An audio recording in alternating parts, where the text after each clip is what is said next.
وہ ٹائٹل چیلم کا ہے اور اندر جا کے دیکھو تو ماحول سارا ولیمے کا ہے، تو یہ سال ثواب ہے؟ آپ بتائیں ذمہ داری سے کہ یہ سال ثواب ہے؟ آپ غرباء کی دعوت پکائیں گے، غریبوں مسکینوں کی، ان کی دعوت اعلیٰ حضرت بریلوی رحمت اللہ نے لکھا ہے جائز نہیں ہے دعوت کرنا اس طرح، ہاں آئے ہوں کھانا کھا جائیں، فی نفس سے ہی رشتہ داروں کو کھانا کھلانا دعوت کھلانا ثواب ہے، لیکن ختم کو چیلم کو 10ویں کو دعوت بنا لینا یہ درست؟ ویسے ان کو دیں آپ ثواب ہے، لیکن ہمارے ہاں تو مطلب عجیب سا ایک ماحول ختم شریف، یعنی کل 10ویں کا اکٹھا اعلان ہو گیا، میں موجود تھا تو کہنے لگے ویکھو انہیں پیسے لگے جو بچانا، خدا کے بندو یوں تو نہ کرو، ایک ان کا والد چلا گیا، والدہ چلی گئی، کوئی عزیز چلا گیا، اور دوسرا یہ کہ آپ یہ بتائیں گھر سے روٹی نہیں ملتی صرف ختم کی ملتی ہے، اتنی چھوٹی سوچ کون پیدا کرتا ہے؟ یہ تو ماحول میں ہی ایسی باتیں نہیں ہونی چاہیے۔ میں آپ کو کہہ رہا ہوں، میں مولوی صاحب ہو کے مسجد کا خطیب ہو کے، حالانکہ چیلم پہ ڈیوٹی مولوی صاحب کی ہے، ان کو تو موقع ملنا ہے 10ویں کا بھی، چیلم کا بھی، کل کا بھی، لیکن مولوی کا بھی تو کول ہونا ہے نا، اسے بھی تو خیال کرنا چاہیے کہ جو چیزیں درست ہیں صرف اتنی درست ہیں، حد بندی سے باہر جائے تو چیز ٹھیک نہیں رہتی۔ اس لیے ان تقریبات کو بھی یقین کریں، کل شریف پہ ماحول دعوت کا نہ ہو۔ میں آپ کو ذمہ داری سے کہتا ہوں، کسی کا باپ فوت ہو جائے تو جتنی اچھی دعا وہ مانگ سکتا ہے درد سے اتنی کوئی اور نہیں مانگ سکتا، لیکن وہ تو دعوت پکا رہا ہے نا، وہ تو دیگوں پہ ہے، وہ تو ٹینٹ کا سامان اکٹھا کر رہا ہے، وہ تو ترتیب لگا رہا ہے۔ اور میں ذمہ داری سے کہتا ہوں، کل سے پہلے 10ویں کے بعد چیلم کے بعد بیٹوں کی لڑائی ہوتی ہے کہ خرچہ زیادہ ہے تم حصہ نہیں پورا دے رہے، یہ سال ثواب ہے؟ تیرے تمہیں 25,000 ہے، تیرے تمہیں 30,000 ہے، یہ سال ثواب ہے؟ یہ غلط چیز ہے، کیونکہ آپ ایک ماحول ہے دعوت کا، ایک ماحول ہے دعا کا، ان دونوں میں فرق ہے۔ جہاں دعا کا ماحول ہوگا نا، وہاں نہیں یہ ٹینٹوں کا چکر، روٹیوں کا چکر، یہ آنے جانے والوں کا چکر، میرج حال، وہاں نہیں، وہاں تو لوگ قرآن شریف پڑھیں گے، وہاں تو گھر والے بھی بیٹھ کے تسلی سے تسبیح کریں گے، اور پھر تسلی سے آنسو سمیت رب کی بارگاہ میں دعا کریں گے۔ دعوت اور دعا کا ماحول ہی الگ الگ ہے، اس لیے جو ہماری تقریبات اصالِ ثواب کی ہیں۔ اور پھر میں آپ سے عرض کروں، امیر بڑے بڑے چیلم کرتے ہیں، دعوتیں نہ بنائیں کل 10ویں چیلم کو، دعوتیں یعنی مل بیٹھو، کپڑے نئے نکالو، پوری تیاری کرو، اور جناب وہاں جاؤ اور جا کے کھانا کھاؤ اچھا سا خوبصورت سا، اور ساری توجہ ہی کھانے پہ، کیونکہ وہ اس کو پتہ ہے کہ جس طرح شادی میں کھانا کم پڑ گیا تو عزت نہیں ہوگی، اس طرح اگر چیلم پہ کم پڑ گیا تو پھر بھی رسوائی ہوگی، تو جب کھانے پہ لگ جائیں گے تو دعا تو رہ گئی، جانے والے کا فائدہ نہ ہو سکا۔ دو ایک باتیں مزید اسی عنوان پر، اللہ تعالیٰ نے قرآن مجید میں یہ فرمایا کہ کل بفضل اللہ وبرحمتہ فبذالک فلیفرحوا، اے محبوب علیہ السلام آپ اپنے غلاموں سے فرما دیں کہ جب اللہ کا فضل اور اس کی رحمت ملے تو پھر خوشی منایا کریں، اظہار مسرت کریں۔ امام فخر الدین رازی رحمت اللہ علیہ نے یہاں ایک بات لکھی ہے جو بڑی خوبصورت ہے اور بڑی سمجھنے والی ہے۔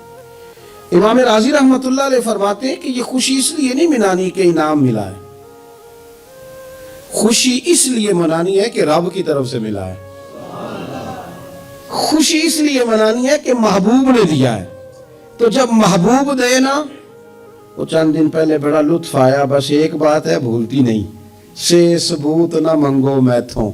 نظر کرم کا دھوئی، اے میں جانا یا دل پر جانے غیر نہ جانے کوئی۔ یہ اس لیے خوشی منانی ہے کہ نظر کرم ہوئی ہے، اللہ نے نوازا ہے، تو اب جب اس لیے خوشی منانی ہے کہ اللہ نے دیا ہے تو پھر خوشی بھی وہی منانی ہے جس سے اللہ راضی ہو، اسی انداز میں رہنا ہے جس میں رب رسول راضی ہوں۔ تقریبات میں دو تین چیزوں کا خاص خیال، ایک تو خرچ حد سے زیادہ نہیں ہونا چاہیے، اعتدال کے ساتھ خرچ کریں، فضول خرچی سے بچیں۔ دال میں ایک قرضہ وہ ہے جو انسان مجبور ہو کے لیتا ہے، کوئی مجبوری آ گئی، کوئی تنگ دستی آ گئی، کوئی نقصان ہو گیا، ایسے مقروض کے ساتھ تو نبی پاک صلی اللہ تعالیٰ علیہ وسلم نے نا اظہار ہمدردی فرمایا ہے، ایسے مقروض کو مہلت دینے کا کہا ہے جو مجبور ہو کے قرض لیتا ہے۔ حضور صلی اللہ علیہ وسلم نے فرمایا اگر تم نے کسی شخص سے قرض لینا ہے اور وہ تنگ دست ہے تو تم اسے مہلت دو، تم جتنے دنوں کی اسے مہلت دو گے نا، اور جتنے پیسے تم نے لینے ہوں گے اتنے ہی پیسے روز اللہ تمہیں صدقہ کرنے کا ثواب عطا فرمائے گا۔ اظہار ہمدردی کیا، اور کریم ہے نا محبوب، لاجواب ہے نا محبوب، عطائیں کرنے والے ہیں نا محبوب۔ کون دیتا ہے دینے کو منہ چاہیے، دینے والا ہے سچا ہمارا نبی،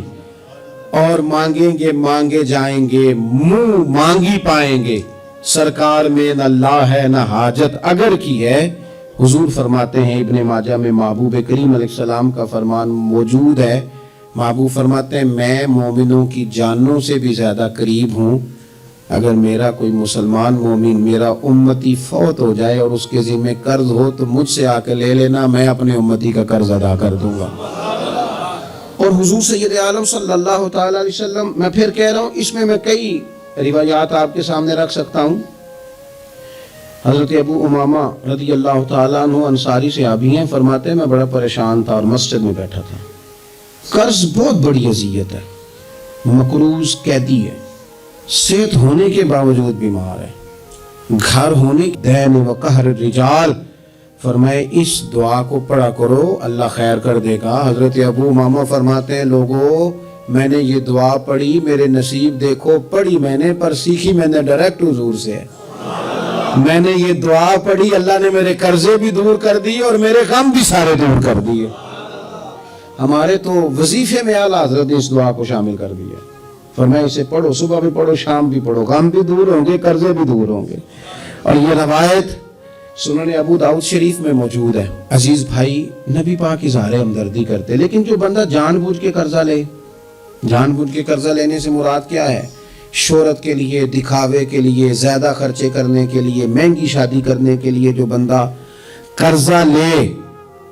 اس کے بارے میں پتہ ہے رسول کریم صلی اللہ تعالی علیہ وسلم نے کیا فرمایا؟ محبوب فرمانے لگے، یہ المستدرک میں موجود ہے، ذرا لفظ دیکھیے گا حدیث کے، حضور فرمانے لگے میں کفر اور قرض سے اللہ کی پناہ مانگتا ہوں۔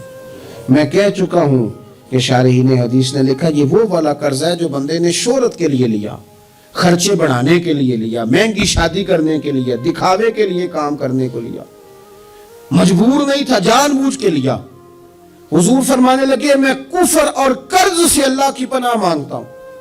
تو صحابی نے عرض کی یا رسول اللہ آپ قرض اور کفر کو برابر کر رہے ہیں، ایک جگہ ذکر فرما رہے ہیں؟ تو حضور نے فرمایا ہاں میں ایک جگہ ذکر کر رہا ہوں، میں ان دونوں کا ذکر اکٹھا کر رہا ہوں، کفر اور قرض۔ اتنی بڑی بات، اعتدال میں رہیں، کم سے کم قرضے، اور یہ سارا کچھ ہو سکتا ہے، کوئی مشکل کام نہیں ہے۔ دوسری بات، ایک تو شادی میں خرچ کم سے کم کریں تقریبات میں، اور دوسری بات یہ کہ تیسری گزارش تقریبات کے حوالے سے، تیسری اور آخری یہ ہے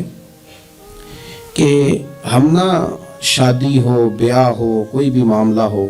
ہمارا یہ مزاج بن گیا ہے کہ ہم نا تعلقات نبھاتے ہیں، دفتر کے لوگوں کو بلائیں گے، ہمارے جو بزنس کے متعلقہ لوگ ہیں ان کو دعوتیں دیں گے، جن لوگوں سے ہمیں کوئی سیاسی سماجی کام پڑ سکتا ہے انہیں بلائیں گے۔ دعوت ہوتا ہے، اس کے رویے بڑے میٹھے ہوتے ہیں، اس کے آنے جانے کے معاملات میں شائستگی ہوتی ہے، اسے دیکھ کے پتہ چلتا ہے کہ یہ رسول اللہ کا ماننے والا ہے۔